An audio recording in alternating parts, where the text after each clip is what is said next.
Hello tenth buddies, क्या हालचाल हैं। एक नया चैप्टर लेकर के वही मोस्ट इंपॉर्टेंट क्वेश्चंस लेकर के यूनिट नंबर 3 में से pair of linear equation in two variables में से कई सारे कुछ इंपॉर्टेंट क्वेश्चंस लेके आया हूं। और जो सबसे बड़ी प्रॉब्लम होती है हर बच्चे की वो होती है कि सर वर्ड प्रॉब्लम में बड़ी दिक्कत आती है। तो उन वर्ड प्रॉब्लम्स को भी आज क्लियर कर लेंगे और उनको भी बहुत अच्छे से देख लेंगे। सो जल्दी से बिना टाइम वेस्ट किए हम स्टार्ट करते हैं हमारी वर्ड प्रॉब्लम्स और पेयर ऑफ लीनियर इक्वेशंस के मोस्ट इंपॉर्टेंट क्वेश्चंस। और सिर्फ मोस्ट इंपॉर्टेंट क्वेश्चंस नहीं है, I try to cover all the topics. जितने भी टॉपिक्स बनते हैं यूनिट नंबर 3 में से मैंने कोशिश करी है कि उन सब पे जिस पे भी क्वेश्चन बन सकता है उस पे बनाऊं। ठीक है, सो स्टार्ट करते हैं। तो पहला जो हमारा क्वेश्चन बनता है, देखो बेटा, पहला जो क्वेश्चन बनता है वो है if a pair of linear equation is consistent. ठीक है, अब यहां पे दो टर्म्स आती है, एक तो होती है कंसिस्टेंट और एक होती है इनकंसिस्टेंट। ठीक है, कंसिस्टेंट क्या है? जिसका एक भी सॉल्यूशन है वो कंसिस्टेंट है। एक सॉल्यूशन है कंसिस्टेंट है, मेनी सॉल्यूशन है कंसिस्टेंट है, लेकिन जिसका एक भी सॉल्यूशन नहीं है ना वो इनकंसिस्टेंट है। ठीक है, सो इस बात को ध्यान रखेंगे और इस तरह से देखते हैं। तो the pair of linear equation is consistent then the lines will be. ठीक है, तो कैसी हो सकती है? अब एक चीज को समझना यहां पे कि अगर वहां पे पैरेलल लाइंस हैं तो कैसे सॉल्यूशन होंगे? नो सॉल्यूशन, ऑब्वियस सी बात है, क्योंकि पैरेलल लाइंस एक दूसरे से कहीं नहीं मिल रही है और नहीं मिल रही है तो एक दूसरे को काट नहीं रही है, तो उसका एक भी सॉल्यूशन बनता ही नहीं है। ठीक है, कोइंसिडेंट, कोइंसिडेंट के अंदर क्या होता है, कई सारी पॉइंट्स पे लाइंस एक दूसरे को क्या करती है, टच करती है, तो इसमें क्या होता है, मेनी सॉल्यूशंस की कंडीशन बन जाती है। ठीक है, कैसी होती है कोइंसिडेंट लाइन? ये एक लाइन बनी हुई है, इसके ऊपर ही एक लाइन और बनी हुई है। ठीक है, तो ये क्या हो जाती है, कोइंसिडेंट लाइन हो जाती है। तो यहां से लेकर के यहां तक इसके जितने भी सॉल्यूशन होंगे वो सब क्या होंगे, इनफाइनाइटली मेनी सॉल्यूशन हो गए। लेकिन अगर मैं बोलूं कि वो इंटरसेक्टिंग लाइन है, कैसी लाइन है, इंटरसेक्टिंग लाइन। अब इंटरसेक्टिंग लाइन को समझना, इंटरसेक्टिंग लाइन के अंदर क्या होता है कि एक लाइन यूं जाएगी, एक लाइन यूं जाएगी, तो सिर्फ एक ही पॉइंट पे कट करेगी, और एक पॉइंट पे कट करेगी तो इसका कितना सॉल्यूशन बनता है मेरी जान? इसका एक ही सॉल्यूशन बनता है। तो इसके अंदर कैसे सॉल्यूशन होंगे? यूनिक सॉल्यूशन होंगे। होंगे कि नहीं होंगे? ठीक है, यूनिक सॉल्यूशन होंगे। अब यूनिक सॉल्यूशन की बात आ रही है तो मैंने क्या बोला कि ये दोनों कैसे हैं, कंसिस्टेंट है। जिसका एक भी सॉल्यूशन है वो क्या है, कंसिस्टेंट है। तो हमारा यहां पे बन गया कि इंटरसेक्टिंग और कोइंसिडेंट लाइन जो होंगी वो कंसिस्टेंट बनाएंगी, सीधी सी बात है। ठीक है, आगे बात समझ में? तो ना तो पैरेलल लाइंस बना रही है, ना सिर्फ कंसिस्टेंट बना रही है, और ना ही मतलब ना ही सिर्फ कोइंसिडेंट बना रही है और ना ही सिर्फ इंटरसेक्टिंग बना रही है, दोनों इंटरसेक्टिंग और कोइंसिडेंट दोनों बना रही है। ठीक है, तो इस तरह से क्वेश्चन यहां कंप्लीट होता है और ग्राफ का एक कंसेप्ट आपका यहां पे क्लियर होता है। ठीक है, इसके आगे चलते हैं। ग्राफ का एक और बहुत तगड़ा question, for the given graphical presentation representation which of the following statement is correct. अब ग्राफ को अगर तुम ध्यान से देखोगे तो ग्राफ के अंदर दो लाइंस तो बनी हुई है, लेकिन दोनों लाइन क्या है, पैरेलल है। और पैरेलल है तो वो क्या होंगी, कभी भी एक दूसरे को टच नहीं करेगी। और पैरेलल के अंदर हमने पढ़ा कि कोई सॉल्यूशन नहीं होता। तो पैरेलल की कंडीशन में क्या होता है, देखो पैरेलल की कंडीशन क्या होती है समझना, मतलब अगर इंटरसेक्टिंग है, मैं यहां पे एक चीज तुम्हें बताता हूं कि अगर कोई भी पॉइंट इंटरसेक्टिंग है, ठीक है, तो उसके अंदर और कोई भी पॉइंट कोइंसिडेंट है, ठीक है, तो उन दोनों के अंदर क्या होगा, इंटरसेक्टिंग है, तो या सारी जो a/a1/a2 b1/b2 c1/c2 तीनों अनइक्वल, मतलब तीनों अनइक्वल हो जाएंगे। ठीक है, मतलब बिल्कुल स्टेटमेंट क्लियर है, a1/a2 b1/b2 c1/c2 तीनों अनइक्वल है। और कोइंसिडेंट के अंदर जो होंगे तीनों कैसे होंगे, इक्वल होंगे। आगे बात समझ में? लेकिन सिर्फ पैरेलल की कंडीशन ही ऐसी है जिसके अंदर आधा इक्वल और आधा अनइक्वल होगा। ठीक है, तो आधा इक्वल और आधा अनइक्वल कहां दिख रहा है कि ये तो क्या है, पूरा इक्वल है, तो छोड़ दो इसको। ये आधा इक्वल और आधा अनइक्वल है, कैसे कि a1/a2 b1/b2 इक्वल है, लेकिन b1/b2 c1/c2 इक्वल नहीं है। तो आधा इक्वल आधा इनइक्वल, मतलब इसके अंदर कैसी लाइंस बन रही है, पैरेलल लाइंस बन रही है। ठीक है, तो यहां पे ये बात क्लियर हो गई कि ये प्रेजेंटेशन जो है इसकी है। अब तुम में से कहीं कहोगे कि sir a1 upon a2 is not equal to b1 upon b2 but equal to c1 upon c2 भी पॉसिबल हो सकता है। नहीं बेटा, a1 अपॉन a2 जो है वो b1 अपॉन b2 के इक्वल होना चाहिए और वो c1 अपॉन c2 के इक्वल नहीं होना चाहिए। इसी कंडीशन पे लाइंस क्या होंगी, पैरेलल बनेगी। ठीक है, आगे चलते हैं।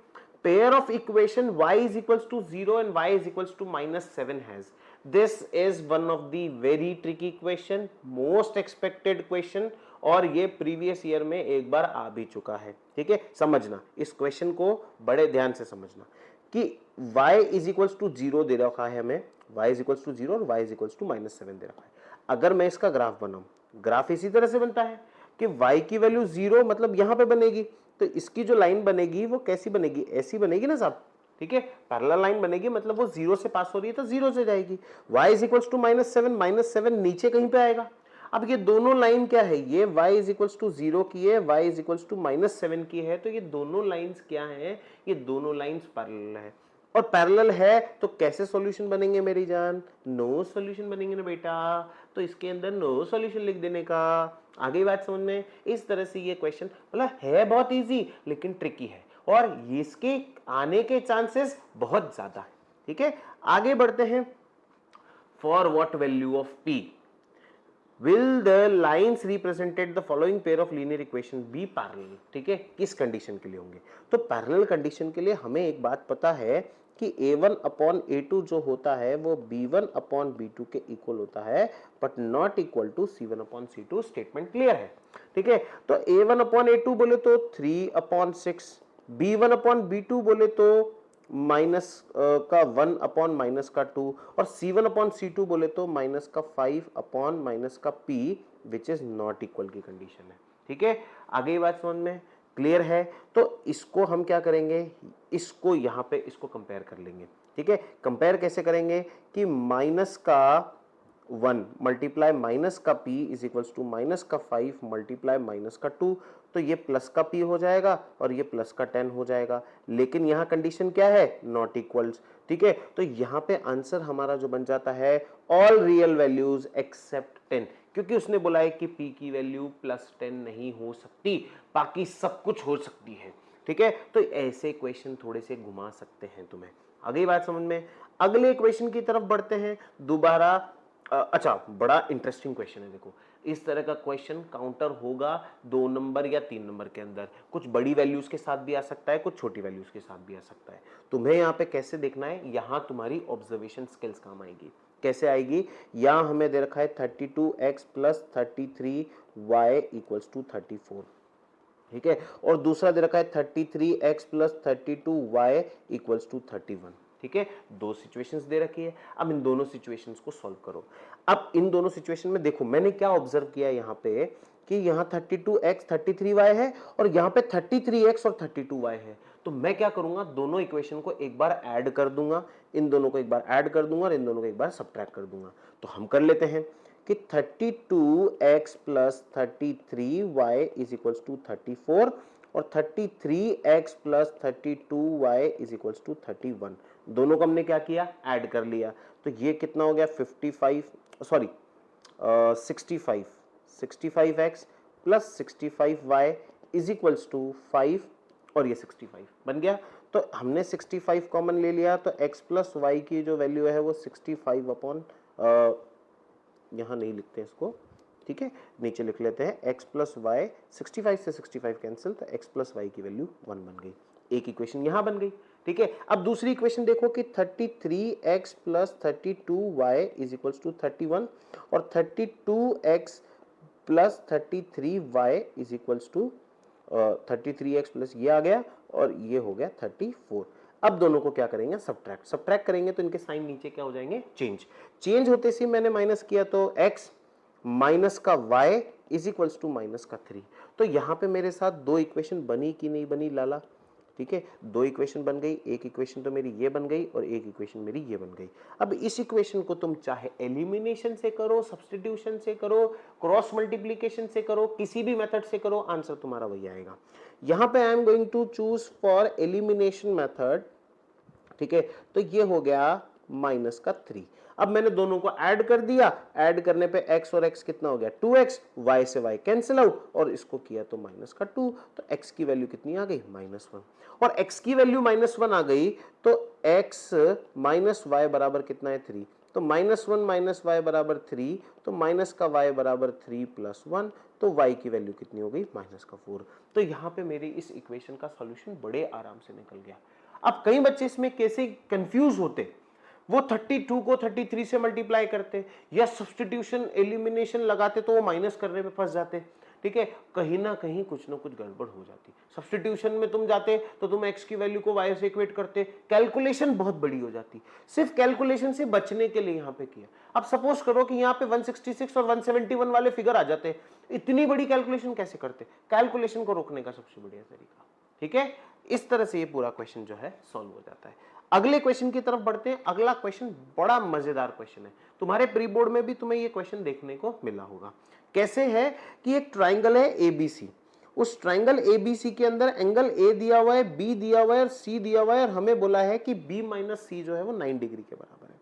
अब यहां पे कंसेप्ट क्या है, दूर ले जा करके छोड़ देते हैं और फिर बात करते हैं। हमें पता है कि ट्राइंगल के एंगल का सम कितना होता है 180 डिग्री, तो मैं वहीं से स्टार्ट करूंगा कि एंगल ए, एंगल बी और एंगल सी बराबर 180 डिग्री। पिछले लेक्चर के अंदर, पिछले जो चैप्टर नंबर 2 के अंदर मैंने ये चीज समझाई थी कि कोर पार्ट पकड़ो क्वेश्चन का। वो क्वेश्चन का कोर पार्ट पता है यहाँ पे क्या है कि ये ट्राइंगल है। आ गई बात समझ में? और ट्राइंगल की प्रॉपर्टी को यूज कर लिया, ट्राइंगल की प्रॉपर्टी को यूज किया तो ये सॉल्व हो जाएगा मक्खन बड़े की तरह। आ गई बात समझ में? सो मैंने क्या किया, x plus 3x minus 2 plus y equals to 180 degree, ये कंडीशन है। और एंगल c माइनस बी दे रखा है, c कितना दे रखा है y, ठीक है, b दे रखा है 3x माइनस 2 बराबर 9 डिग्री। क्लियर है?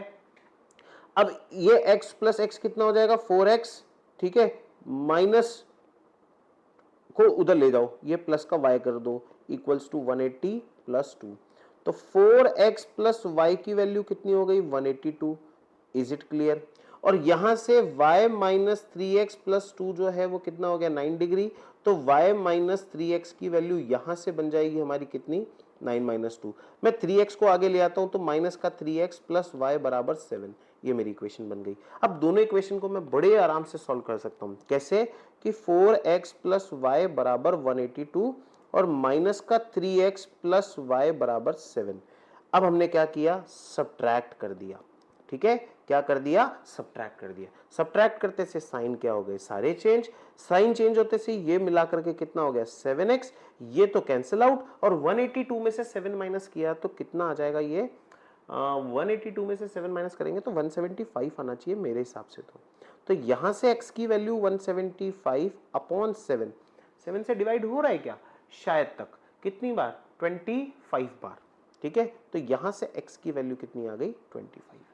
यही x की वैल्यू को तुम किसी एक इक्वेशन में पुट कर दो। मैंने पुट करी पहली इक्वेशन में 4 into 25 plus Y equals to 182, तो y equals to 182 minus 100, y की value 82 degree. Is it clear? ठीक है, यहां पे हमारा पूरा इक्वेशन सॉल्व हो गया। Sum of the greatest and the smallest. अच्छा, एक बात को समझना, क्वेश्चन में हमसे ना तो x पूछा है ना ही y पूछा है, हमसे क्वेश्चन में पूछा गया है sum of the greatest and the smallest angle. तो sum of the greatest and the smallest angle निकालना जो है वो हमारे लिए बहुत जरूरी है। तो ग्रेटेस्ट एंगल कौन सा हो जाएगा, ठीक है, मेरे पास एंगल ए तो कितना आ गया 25 डिग्री, मैं यहां पे लिख देता हूं कि ये 25 डिग्री हो गया। मेरे पास एंगल बी कितना आ गया 75 माइनस 2 समथिंग 73 डिग्री, ठीक है, और y कितना आ गया 82 डिग्री। तो मेरे पास स्मॉलेस्ट और लार्जेस्ट एंगल कौन सा हो गया 82 डिग्री प्लस 25 डिग्री, 5 और 2 7, 8 और 2 10, 107। तो जो मेरा आंसर आना चाहिए था वो आ चुका है, ठीक है, मतलब 107 is my exact answer.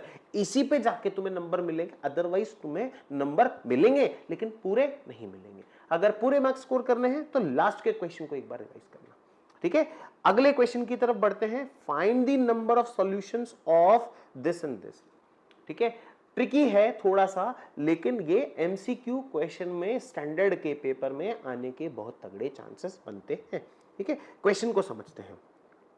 3x plus Y equals to 243। यहां पे 3 की पावर में है x प्लस वाई, और 243 को 3 की कितनी पावर से लिख सकते हो? 3 की पावर 1 3, 3 की पावर 2 9, 3 की पावर 3 27, 4 पावर लगाएंगे तो 81 और 5 पावर लगाएंगे तो कितना हो जाएगा? 243। तो यहां पे 3 की power x plus Y is equals to 3 की पावर 5। तो ये एक स्टेटमेंट बन जाता है कि x प्लस वाई की वैल्यू जो होगी 5 हो जाएगी। ठीक है, सिचुएशन क्लियर। इसी तरह से 243 x minus Y equals to 3 है, तो 243 की पावर x माइनस वाई बराबर 3 की पावर 1 है ना। तो ये कितना है कि 3 की power 5 bracket x minus y is equals to 3 की पावर 1। तो x माइनस वाई की वैल्यू कितनी हो गई? 1/5 हो जाएगी। ठीक है, दो इक्वेशंस बन गई यहां पे। अब इन दोनों इक्वेशंस को इक्वेट करके देख लो, क्योंकि उसने नंबर ऑफ सॉल्यूशंस पूछे हैं। ठीक है, ये नहीं पूछा है कि सॉल्यूशन क्या रहेंगे, नंबर ऑफ सॉल्यूशन पूछे। तो नंबर ऑफ सॉल्यूशन कैसे निकालेंगे कि a1/a2 की जो वैल्यू है वो 1/1 है, b1/b2 की जो वैल्यू है वो +1/-1 है, और c1/c2 की जो वैल्यू है वो 5/1/5 है। ठीक है, तो वो लमसम हो जाएगी 25/1। ठीक है, सो यहां पे a1/a2 is not equal to b1/b2। दोनों ही कंडीशन में कैसे क्वेश्चंस बनते हैं, कैसी कंडीशन बनती है? इस कंडीशन में जब दोनों ही अनइक्वल हो तो इसके अंदर कैसा सॉल्यूशन बनेगा? यूनिक सॉल्यूशन बनेगा। ठीक है, ये ट्रिक घुमा करके दी जाती है, इस ट्रिक को समझना है और इसी हिसाब से क्वेश्चंस को करना है। अब वर्ड प्रॉब्लम्स, ठीक है, वर्ड प्रॉब्लम्स क्या होती हैं, कैसी होती है, इसको समझना है। अरुणा हैज, ठीक है, देखो वर्ड प्रॉब्लम के अंदर मैं एक चीज बताऊं तुम्हें, 3 चीजों पे वर्ड प्रॉब्लम को खेला जाता है। ठीक है, पहली होती है सिचुएशन, ठीक है, दूसरी होती है ट्विस्टर, ठीक है, और तीसरी होती है प्रॉब्लम। इसी सीक्वेंस में मिलेगा, लेकिन तुम्हें सबसे पहले क्या ढूंढना है? तुम्हें सबसे पहले सिचुएशन को ढूंढना है, सिचुएशन को आइडेंटिफाई करना है। दूसरा तुम्हें प्रॉब्लम को आइडेंटिफाई करना है, और तीसरा तुम्हें उस ट्विस्टर को ढूंढ के निकालना है और उसको अप्लाई करना है। तुमने अगर इस सीक्वेंस को ऐसे फॉलो कर लिया तो ये क्वेश्चन तुम्हारा बन गया। ठीक है, अब इसमें देखते हैं हमारी सिचुएशन, ट्विस्टर और प्रॉब्लम क्या क्या बनती है। Aruna has 1 rupee and 2 rupee coins with her. This is the normal situation. Total number of coins that she has is 50. मतलब this is count as a situation की एक स्टेटमेंट में हो गया। अब the amount of money is 75. ये twist है कि एक स्टेटमेंट तो सीधा चल गया, लेकिन उसी का काउंटर ट्विस्ट दे दिया। प्रॉब्लम यहां पे है find the number of 1 rupee coin and 2 rupee coin, and start it with problem कि लेट 1 rupee कॉइन कितने हैं x, और 2 rupee कॉइन जो है वो कितने हैं y। आ गई बात समझ में? अब पहली सिचुएशन क्या थी कि टोटल नंबर ऑफ कॉइन्स कितने थे उसके पास? 50। ठीक है, तो हमारे पास यहाँ पे कंडीशन बन गई कि x प्लस वाई जो है वो कितना है? 50 है। पहली कंडीशन क्लियर। अब उसने बोला है कि 1 रुपए के कितने कॉइन है, तो 1 रुपए के कॉइन की एक वैल्यू, 2 कॉइन की 2 इंटू 3 कॉइन की 3 मल्टीप्लाई, 4 कॉइन की 4 मल्टीप्लाई, x कॉइन की x मल्टीप्लाई, तो 1 multiply by x plus 2 multiply by y is equals to कितना हो रहा है? 75 रुपीज। होगा कि नहीं होगा? तो 1 मल्टीप्लाई बाय x कितना हो जाएगा? ठीक है, ये हो गया ना कि x प्लस 2y बराबर 75। एक इक्वेशन मेरी यहां बन गई, एक इक्वेशन मेरी यहां बन गई। अब इस इक्वेशन को तुम्हारे मर्जी पड़े जैसे सॉल्व करो भाई, कोई तुम्हें रोकने वाला नहीं है, कोई तुम्हें टोकने वाला नहीं है। यहां मैं वही एलिमिनेशन मेथड यूज करूंगा कि x प्लस वाई की वैल्यू कितनी है? 50, और x प्लस 2y की वैल्यू कितनी है? 75। माइनस माइनस माइनस कैंसिल हो गया, माइनस का y is equals to minus का 25, y की वैल्यू कितनी हो गई? 25। ठीक है, टोटल कॉइन कितने थे? 50, तो x की वैल्यू भी कितनी आ गई? 25। मतलब 1 रुपए के कॉइन कितने थे? क्या बोला इसने कि find the 1 rupee and 2 rupee coin. 1 रुपए के कितने कॉइन है? 25। 2 रुपए के कितने कॉइन है? 25। इसको स्टेटमेंट में लिखना है तो ही नंबर मिलेंगे, अदरवाइज नंबर भूल जाना कि पूरे में से पूरे नंबर मिलेंगे। ये क्वेश्चन 3 नंबर का है, अगर तुमने उस स्टेटमेंट को नहीं लिखा तो एग्जामिनर 2 से 2.5 नंबर तुम्हें देगा, लेकिन वो आधे से 1 नंबर को काटेगा ही काटेगा। इस चीज को मान करके चलना। आ गई बात समझ में? तो ये सिचुएशन, ट्विस्टर और प्रॉब्लम अगर तुमने आइडेंटिफाई करना सीख लिया, मतलब ये मान के चलो कि चक दे फट्टे नब दे गिल्ली, वो वाली बातें है ना। अब एक क्वेश्चन आ गया, सिंपल इक्वेशन है। ये क्वेश्चन कैसे आएगा?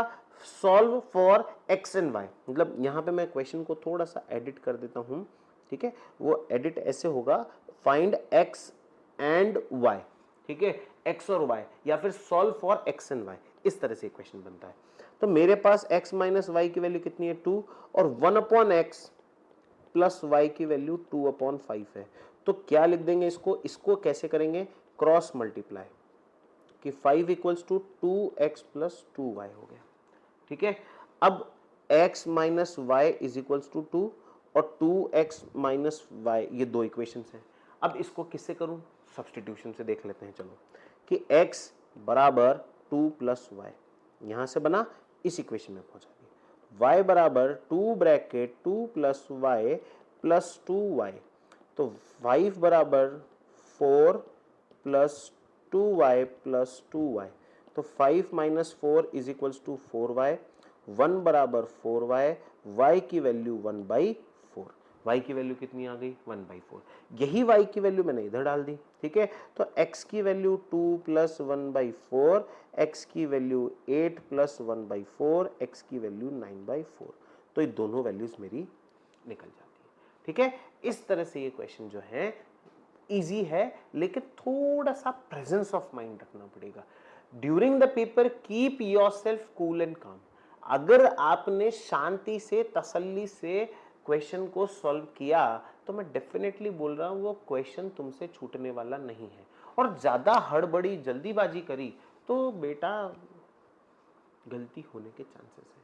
तो अपने आप को कूल एंड काम रखो, ठीक है।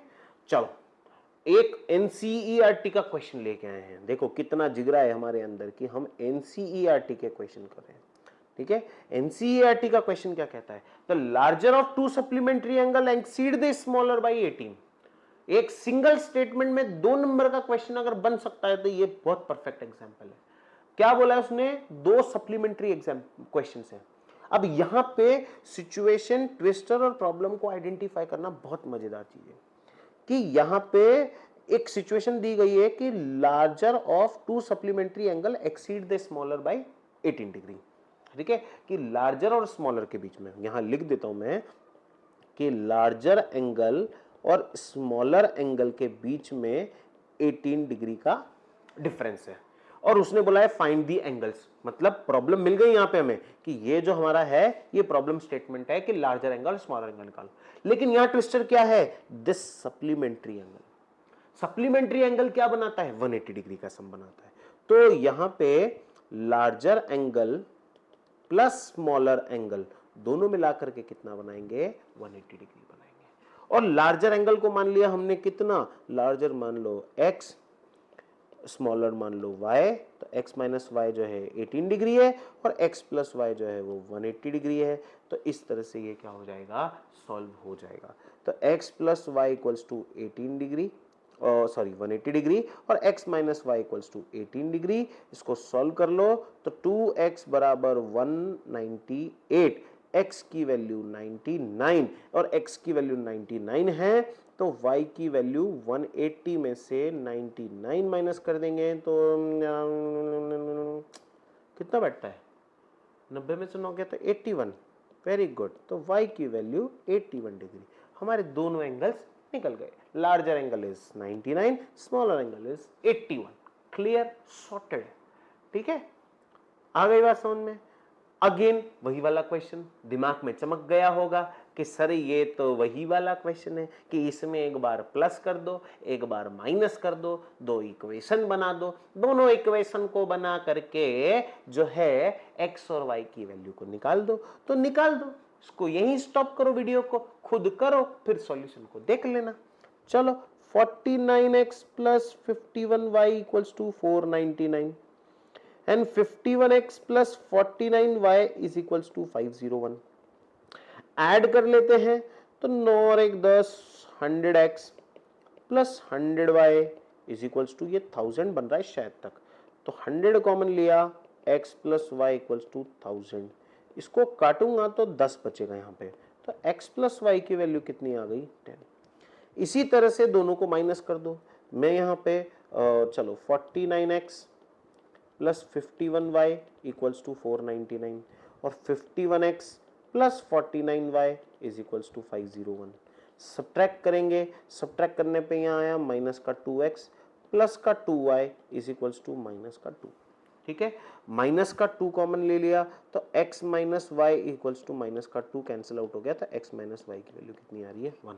दोनों इक्वेशन को इक्वेट कर दो, ये हो गई है x प्लस वाई बराबर 10 और x माइनस वाई बराबर 1, कैंसिल आउट हो गया तो 2x बराबर 11 हो जाता है।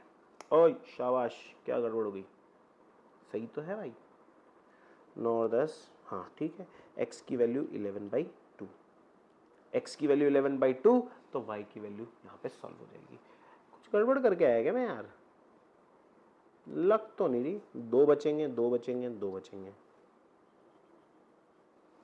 नहीं यार कछु गड़बड़ ना है, सही आंसर है।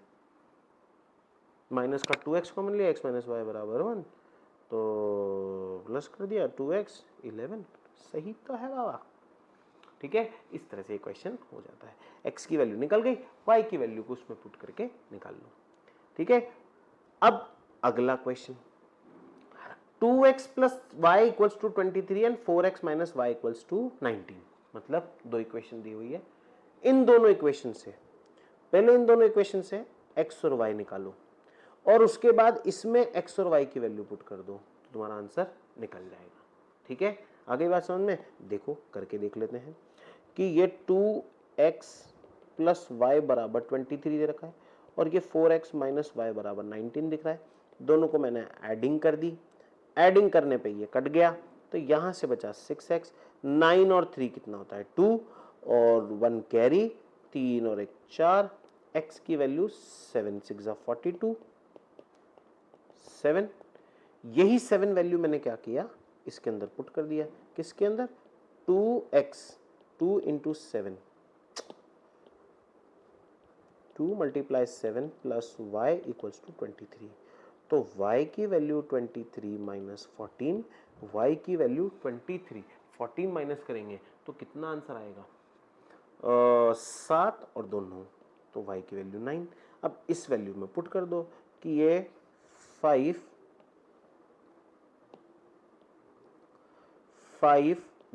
माइनस 2x, तो 5 मल्टीप्लाई 9 माइनस 2 मल्टीप्लाई 7, 45 माइनस 14, ये होता है 1 और 3 31। ठीक है, और इसमें y अपॉन x माइनस 2, तो y की वैल्यू 9, x की वैल्यू 7 माइनस 2, 7 एलसीएम ले लो और उसको सॉल्व कर लो, 9 माइनस 14 तो माइनस का 5 अपॉन 7। ये दो वैल्यूज तुम्हारे सामने निकल के आ जाती है। इस तरह से ये क्वेश्चन जो है बड़ी आसानी से सॉल्व हो जाता है। ठीक है, 12 क्वेश्चन अभी तक हम कर चुके हैं प्रैक्टिस, और मैं तुम्हें की एडवाइस दूंगा, हर क्वेश्चन के अंदर पहले क्वेश्चन को देखो, पॉज करो, खुद सॉल्व करो, फिर उसके बाद खुद सॉल्यूशन निकालो। ठीक है, मेरे सॉल्व करने से मेरी प्रैक्टिस हो रही है, तुम्हारे सॉल्व करने से तुम्हारी प्रैक्टिस होगी, और मार्क्स तुम्हें लेके आने हैं। तो तुम पहले क्वेश्चन को पॉज करो, और सिर्फ मेरे साथ नहीं, कहीं भी पढ़ रहे हो, कैसे भी पढ़ रहे हो, किसी भी प्लेटफॉर्म से पढ़ रहे हो, ठीक है, सिर्फ इस चीज पे फोकस करो। ठीक है, तो देखो अब क्वेश्चन थोड़ा सा मतलब इंटरेस्टिंग क्वेश्चन आया है, और this is the favourite part of board examiner. ठीक है, क्योंकि जो एग्जामिनेशन पेपर होता है वो एवरेज और मॉडरेट लेवल का बनाया जाता है, और उस एवरेज और मॉडरेट लेवल के अंदर this is the favourite topic. ठीक है, तो उसको हम देखते हैं, क्योंकि ये ट्रिकी भी होता है और उसको वही बच्चा सॉल्व कर पाता है जो पढ़ के आया होता है। बिना पढ़ के आया बच्चा नहीं सॉल्व कर पाता, तो एग्जामिनर पेपर उसी हिसाब से बनाता है। A fraction becomes 1/3 when 1 is subtracted from the numerator and becomes 1/4 when 8 is added to the denominator। ठीक है, मतलब यहां पे पूरी कहानी बता दी गई है कि एक फ्रैक्शन 1/3 हो जाएगा जब न्यूमरेटर में 1 माइनस होगा, और 1/4 हो जाएगा जब डिनोमिनेटर में 8 ऐड होगा। लेकिन उसने क्या पूछा है कि व्हाट इज फ्रैक्शन। तो सबसे पहले हम क्या देखेंगे कि फ्रैक्शन जो है हमारा वो क्या है, x/y। तो इसको ऐसे नहीं लिखेंगे, इसको ऐसे लिखेंगे कि न्यूमरेटर बराबर x एंड डिनोमिनेटर बराबर y। ठीक है, इसको इसी तरीके से लिखो और इसी ट्रिक के साथ लिखो। ठीक है, लिख दिया। अब हमारा x अपॉन वाई हो गया। अब सिचुएशन बनाओ दोनों की कि फ्रैक्शन कितना हो गया 1/3 कब, जब 1 सब्ट्रैक्ट हुआ किस में से, न्यूमरेटर में से। आ गई बात समझ में। और फ्रैक्शन हो गया 1/4, ठीक है, 1/4 जब न्यूमरेटर तो एज इट इज है, लेकिन डिनोमिनेटर में से ऐड 8 को ऐड कर दिया गया। आ गई बात समझ में। तो क्रॉस मल्टीप्लाई कर दो, y बराबर 3x - 3 और यहां पे हो गया y + 8 बराबर 4x। ठीक है, तो ये हमारे पास एक सिचुएशन बन गई कि 3x को इधर रहने दिया, y इधर लेके आ गए और 3 को इधर लेके चले गए। देखो कैसे किया, इस y को इधर ले आया और 3 को उधर ले गया, तो 3 प्लस में आ गया और y माइनस में चला गया। इसी तरह से इसमें से y को उधर ले जाऊंगा और 8 को इधर ही रहने दूंगा, तो ये क्या हो जाएगा 4x - y बराबर 8। इक्वेशन बन गई ना, एक इक्वेशन तो ये बन गई, एक इक्वेशन ये बन गई। अब इन दोनों इक्वेशंस को हमें क्या करना है, सॉल्व करना है। ठीक है, तो कैसे सॉल्व करेंगे, देखो कि 3x + y बराबर 3 और 4x - y बराबर 8। अब दोनों को ऐड कर दोगे तो y माइनस हो जाएगा। 4 और 3 कितना होता है 7, तो ये कितना हो गया 7x, और 8 और 3 कितना होता है 11। x की वैल्यू 11/3। ठीक है, जब भी इस तरह का ऑड आंसर आए ना बेटा, तो एक बार क्रॉस चेक जरूर कर लेना, जैसे पिछले क्वेश्चन में मैंने क्रॉस चेक किया था। ठीक है, x की वैल्यू को किसी भी एक इक्वेशन में पुट कर दो, तुम्हारी y की वैल्यू निकल जाने वाली है। ठीक है, इस तरह से ये क्वेश्चन जो है बड़े आराम से और आसानी से सॉल्व हो जाएगा, और जैसे ही तुम्हारे पास वैल्यू आएगी फ्रैक्शन तुम्हारे सामने होगा। ठीक है, नेक्स्ट क्वेश्चन देखते हैं। Sum of 2 digit number, the number obtained by reversing the order is 66। 2 digit number है, उस 2 डिजिट नंबर को सीधा और उल्टा दोनों ऐड कर लो। जैसे सपोज करो मेरे पास 26 कोई नंबर है, तो 26 + 62 दोनों मिलाकर के कितना हो रहा है, मतलब वो इस तरह से नंबर बनेगा। तो इस क्वेश्चन में क्या होता है, हमको क्या लिखना होता है कि let the 10th digit be x and 1st digit be y। 10th digit क्या हो जाती है x और 1st डिजिट क्या हो जाती है y।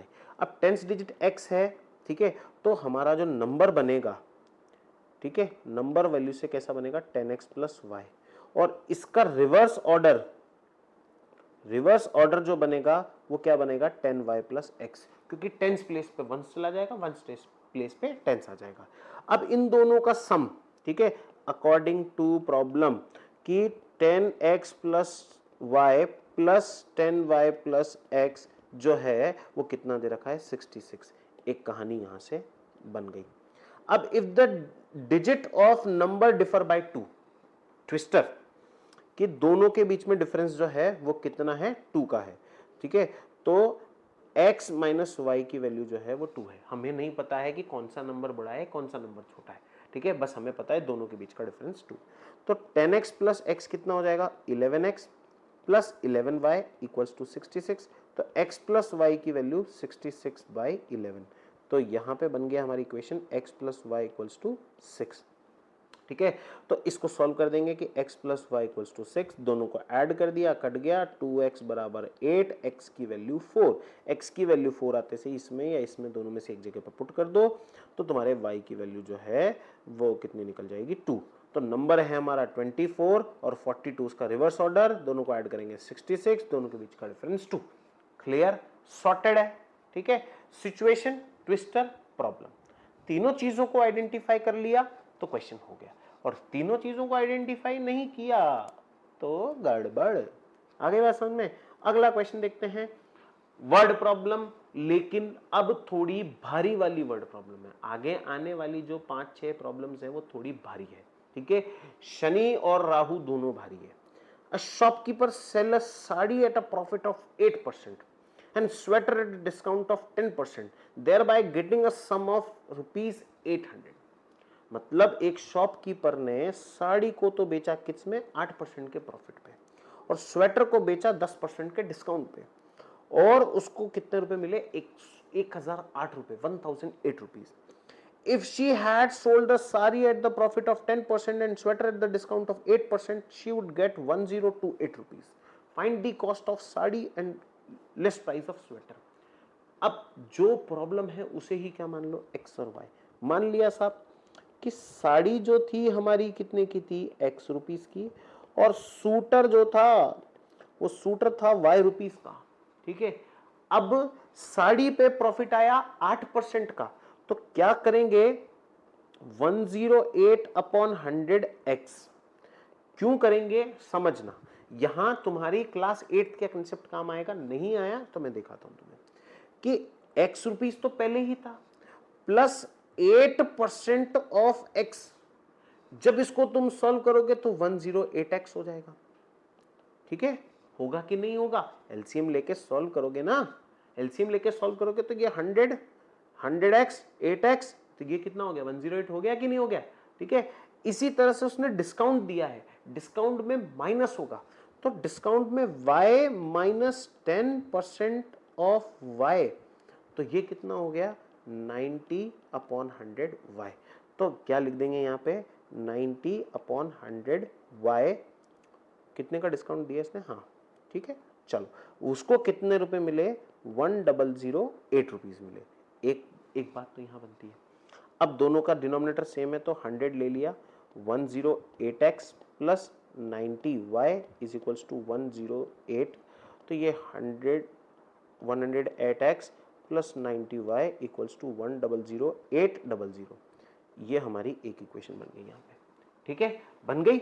इसके बाद अब उसने क्या बोला है ट्विस्टर, कि स्वेटर साड़ी को जो है वो 10% के प्रॉफिट पे बेचो और स्वेटर को 8% के डिस्काउंट पे बेचो। तो वही करेंगे कि 10% का discount 110x upon 100 plus sweater पे 8% का डिस्काउंट तो 92 अपॉन 100y इक्वल्स टू 1028। ठीक है, एलसीएम ले लो 100 का, 110x plus 92y is equals to 102800। ठीक है, अब यहां जो दोनों प्रॉब्लम है ना ये बन गई। ठीक है, इस 100 को यहां से हटा देते हैं। अब ये दोनों इक्वेशन बन गई, इन दोनों इक्वेशन को सॉल्व करना है, और ये क्वेश्चन जो है ये तुम्हारा 5 मार्क्स का क्वेश्चन बन जाता है। ठीक है, क्योंकि यहां पे कैलकुलेशन थोड़ी सी लेंदी बनेगी। अब इक्वेशन तुम्हारी जिम्मेदारी है, इक्वेशन को सॉल्व करोगे और कमेंट में इसका आंसर दे दोगे। ठीक है, जो भी आंसर देगा उस पे थम्स अप आ जाएगा। ठीक है, आगे बात समझ में। अगले क्वेश्चन की तरफ चलते हैं। Once again a very important question for 5 marks. ठीक है, और ये वही क्लास 8 के रेशियो एंड प्रोपोर्शन के कंसेप्ट से बिलोंग करता है। The ratio of income of 2 person is 7:6 and the ratio of their expenditure is 6/5. Each of them save ₹2000. Find their income and expenditure. ठीक है, तो हमने क्या मान लिया कि उनकी इनकम, लेट द इनकम्स, अब वो कितनी है, किस रेशियो में, 7/6 के रेशियो में, तो हमने कॉमन फैक्टर क्या ले लिया, x। ठीक है, तो फर्स्ट की इनकम कितनी हो गई 7x, और सेकंड की इनकम कितनी हो गई 6x, और फर्स्ट का एक्सपेंडिचर कितना हो गया, वही y मान लेते हैं तो 6y, और सेकंड का एक्सपेंडिचर कितना हो गया 5y। अब इससे क्या बन गया 7x माइनस 6y। इनकम में से पैसा जो आया और जो खर्च किया उसमें से बचा कितना माइनस हो जाएगा, तो 7x माइनस 6y बराबर 2000 रुपीज, एक इक्वेशन, और 6x minus 5y equal to 2000 rupees दूसरी इक्वेशन। दोनों इक्वेशन को रपारप तरीके से सॉल्व करो और कमेंट में आंसर डाल दो। ठीक है, आगे बात समझ में। इस तरह से इनकी इनकम और इनकी एक्सपेंडिचर हमें प्रॉपर मिल जाएंगे। ठीक है, अगले क्वेश्चन की तरफ बढ़ते हैं। Angle of cyclic quadrilateral ABCD, मतलब एक क्वाड्रिलेटरल ऐसा बन रहा है ABCD और साइक्लिक है, तो साइक्लिक की प्रॉपर्टी ट्विस्टर है। यहाँ पे साइक्लिक की प्रॉपर्टी क्या होती है कि अपोजिट एंगल्स का सम जो होता है ना वो कैसा होता है 90 डिग्री। तो angle A plus angle C जो होगा वो 180 डिग्री, कितना होगा 180। तो 6x plus 10 plus x plus y equals to 180 degree. तो 7x plus Y equals to 180 degree minus 10 degree, तो 7x plus Y equals to 170 degree. Sorted. ठीक है, क्लियर है। अब इसको मैं थोड़ा सा उठा के यहां से जो है इधर पटक देता हूं और अगले इक्वेशन की तरफ चलता हूं कि b प्लस डी जो है वो भी कितना होगा, 180 होगा साहब। ठीक है, तो 5x प्लस 3y माइनस 10 बराबर 180। तो 5x प्लस 3y की वैल्यू कितनी हो गई, 180 प्लस 10, तो 5x plus 3y equals to 190 degree. ठीक है, दो इक्वेशन बन गई है और अब सिर्फ तुम्हारा काम है कि तुम्हें इक्वेशन को क्या करना है, सॉल्व करना है। तो इक्वेशन को सॉल्व करो, कमेंट पे आंसर डालो रपार। ठीक है, अगले क्वेश्चन को देखते हैं। The area of rectangle reduced bye, sort of मुझे लगता है कि ये एनसीईआरटी से मिलता जुलता क्वेश्चन है जो एनसीईआरटी के अंदर भी इसी तरह का है। वो हो सकता है थोड़ा सा डिफरेंट हो, बट हाँ सॉर्ट ऑफ वही है कि the area of rectangle reduced by 160 metre square, मतलब कि एरिया ऑफ रेक्टेंगल जो है वो रिड्यूस हुआ है, मतलब 160 मीटर स्क्वायर से कम हो गया। If the length is increase by, कब, कंडीशन क्या है कि लेंथ कितनी हो जाए, 5 मीटर से बढ़ जाए और ब्रेथ जो है वो क्या हो, 4 मीटर से रिड्यूस हो जाए। ठीक है, लेकिन दूसरी कंडीशन आएगी, इफ लेंथ इज, अगर लेंथ को 10 मीटर से डिक्रीज करते हैं और ब्रेथ को 2 मीटर से इंक्रीज करते हैं, तो जो एरिया होगा वो डिक्रीज होगा किससे, 100 मीटर स्क्वायर। और एरिया ऑफ रेक्टेंगल का फॉर्मूला क्या होता है, लेंथ इनटू ब्रेथ होता है। ठीक है, तो लेंथ इनटू ब्रेथ, तो हम यहां से क्या कर लेंगे, इस क्वेश्चन को यहीं से हम क्या कर लेंगे, लेंथ को मान लेंगे कितना x, ब्रेथ को मान लेंगे कितना y। तो इसके अकॉर्डिंग, इस क्वेश्चन के अकॉर्डिंग क्या हो जाएगा कि x प्लस 5 और y माइनस 4। ठीक है, और इन दोनों का मल्टीप्लीकेशन जो है हमें ये देगा। आगे बात समझ में। ठीक है, अब यहां पे एरिया ऑफ रेक्टेंगल को देखना है। अब इसमें इक्वेशन कैसे बनानी है, एक इक्वेशन बना के दिखाऊंगा, सेकंड इक्वेशन तुम्हें खुद को बनानी है और तुम मुझे बता सकते हो। कोई भी प्रॉब्लम आए, व्हाट्सएप नंबर दिया हुआ है। ठीक है, व्हाट्सएप नंबर पे जाकर के मुझे कांटेक्ट कर सकते हो, I will help you out. ठीक है, तो एरिया ऑफ रेक्टेंगल, अब इस स्टेटमेंट को फुलफिल करो, ये जो स्टेटमेंट दे रखा है ना, इस स्टेटमेंट के साथ फुलफिल करो कि एरिया ऑफ रेक्टेंगल कितना होगा, लेंथ इनटू ब्रेथ, तो x y minus 160 is equals to x plus 5 और y माइनस 4। तो x y minus 160 is equals to x y minus 4x plus 5y minus 20।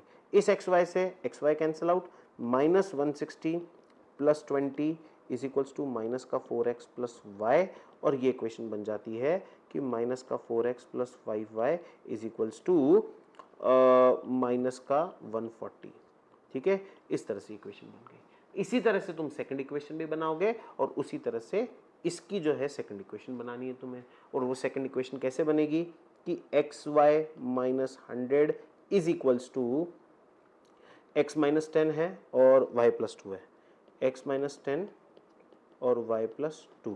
तो ये इक्वेशन यहाँ से बनेगी कि x y minus 100 is equals to x y plus 2x minus का 10y minus का 20, एक्स वाई से एक्स वाई कैंसिल आउट, तो माइनस का 100 plus 20 is equals to minus का 2x माइनस का 10y, और इस तरह से तुम्हारी इक्वेशन बन जाती है। ठीक है, इसी तरह से ये क्वेश्चन जो है ये भी सॉल्व हो जाता है। अब थोड़ा सा मतलब इजी क्वेश्चन, अब तक तो जो हमने क्वेश्चन किए वो थोड़े से हार्ड थे। ठीक है, अब थोड़ा सा हम क्या देखते हैं, इजी क्वेश्चन देखते हैं। अब ये इजी क्वेश्चन क्या कहता है, देखना कि the angles of triangles are x y and 40। Triangle दिया हुआ है, ट्राइंगल शब्द आते से एक बात ध्यान रख लेना कि x plus y plus 40 degree is equals to 180 degree. तो x प्लस वाई की वैल्यू तो कितनी हो गई, 140 डिग्री। एक बात तो यहाँ पे क्लियर, और difference between two angle x and y is 30, तो x minus Y equals to 30। तो ये पूरा क्वेश्चन ही सॉल्व हो गया भाई। इस क्वेश्चन को तो सॉल्व करने में तकलीफ ही नहीं आई बिल्कुल भी। ठीक है, और मेरे हिसाब से this one is the last question for today for this video, ठीक है। इन अ कॉम्पिटिटिव एग्जाम, बहुत मजेदार क्वेश्चन है। In a competitive exam 1 mark is awarded for each correct answer, एक नंबर मिलता है करेक्ट के लिए, while half marks is deducted for the wrong answer, आधा नंबर काट लिया जाएगा उस गलत आंसर के लिए, ठीक है। तो राहुल ने 120 क्वेश्चंस के आंसर दिए, 120 क्वेश्चंस के आंसर दिए और उसको 90 नंबर मिले 120 के। तो हम यहां मान लेते हैं कि उसने कितने क्वेश्चंस करेक्ट किए। प्रॉब्लम को देखो, प्रॉब्लम आइडेंटिफाई करो कि उसके जो करेक्ट क्वेश्चंस थे वो कितने थे x, और इनकरेक्ट जो थे वो कितने थे y। तो करेक्ट पे एक नंबर, इनकरेक्ट पे आधा नंबर, तो x multiply 1 minus half into y is equals to उसको कितने मार्क्स मिले 90। और दोनों मिला के उसने कितने क्वेश्चंस किए थे 120 क्वेश्चंस किए थे कि नहीं किए थे। तो उस तरह से हम सॉल्व करेंगे, x minus half y is equals to 90 और x plus Y equals to 120, दोनों इक्वेशन को सॉल्व कर लो।